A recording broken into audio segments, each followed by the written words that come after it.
एक भक्त हुए जिनका नाम था माधव दास। बड़े प्रेम के साथ इसी वृंदावन धाम की पावन भूमि पर निवास करते हुए मधुकरी मांग भगवान को भोग लगाते हैं और बड़े प्रेम के साथ प्रसादी ग्रहण कर भगवान का सुंदर भजन करते हैं। लेकिन एक विचित्र घटना के साथ, एक माता जी हैं वयोवृद्ध जिनके यहाँ कोई पोता नहीं। नित्य माधव दास उनके यहाँ जाते थे। पोता नहीं था इसलिए भगवान के प्रति उनका क्रोध था, संत महात्माओं के प्रति उनका क्रोध था। महात्मा माधव जब भी पहुंचते हैं उस वयोवृद्ध माता के पास और कहते हैं भिक्षाम देहि, तो माता जी भिक्षा नहीं देती, अपितु बदले में महात्मा को कोसती हैं, भगवान को कोसती हैं और बार बार कहती हैं महात्मन तू झूठा, तेरा भगवान झूठा, तेरे भगवान को तुझे लगता है दिखता नहीं। मेरे बेटे की शादी हुई 10 वर्ष हो गए, अब तक कोई पोता कोई पोती मैंने उसका मुख नहीं देखा। और बस माता जी महात्मा को खरे खोटे वचन कहती, लेकिन धन्य है माधव दास, कभी उसका अन्यथा नहीं लेते हैं। और बस इतना सुन करके वो अपनी कुटिया के लिए चले जाते हैं। किसी महापुरुष ने महात्मा माधव दास से पूछा कि महात्मन जब माता जी आपको कुछ नहीं देती आप बार बार क्यों जाते हैं?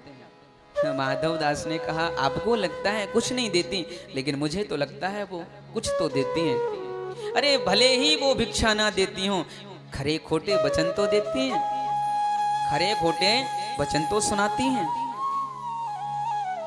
ऐसा करते बहुत समय बीत गया।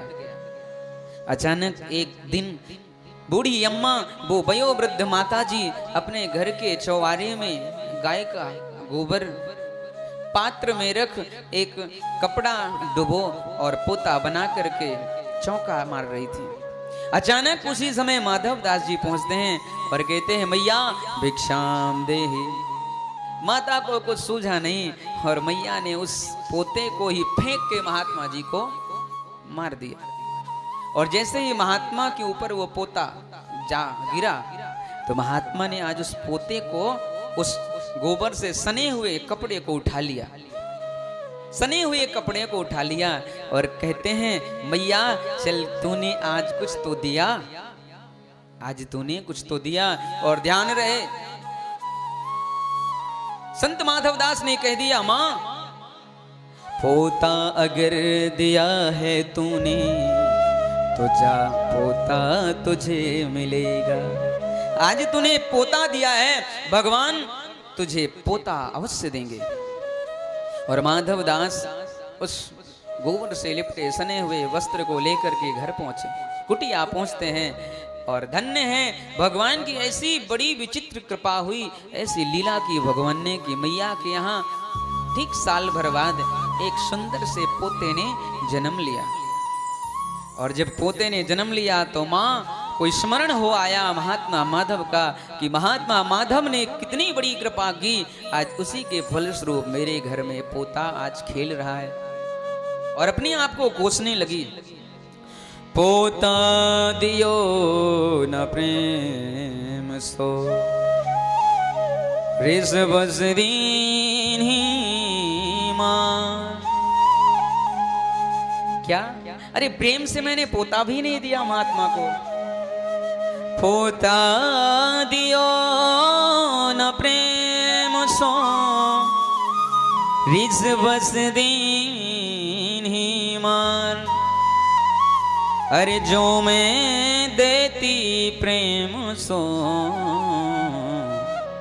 अगर मैंने कहीं महात्मा माधव को प्रेम से दिया होता तो मेरे घर में आज साधारण पुत्र नहीं उपजते जैसे ध्रुव और प्रहलाद।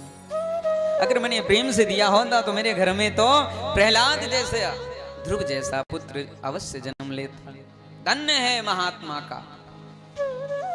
और वाकई में संत महात्माओं की कृपा कब हो जाए, किस रूप में हो जाए, कैसे हो जाए पता नहीं। जैसे डॉक्टर चीरा लगाता है, हमें लगता है कि हमारे शरीर को छिन्न भिन्न कर रहा है, काट रहा है, लेकिन उसके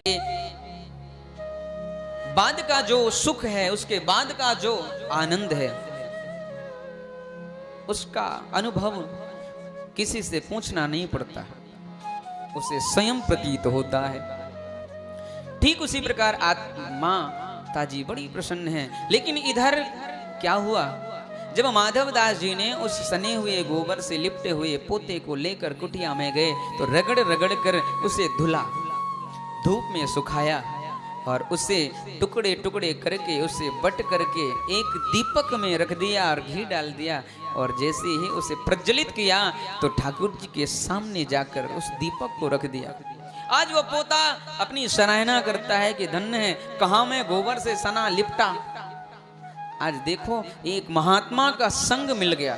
एक महात्मा का संग मिलने मात्र से आज मैं उस गोबर की बाल्टी से निकल करके आज भगवान के चरणों में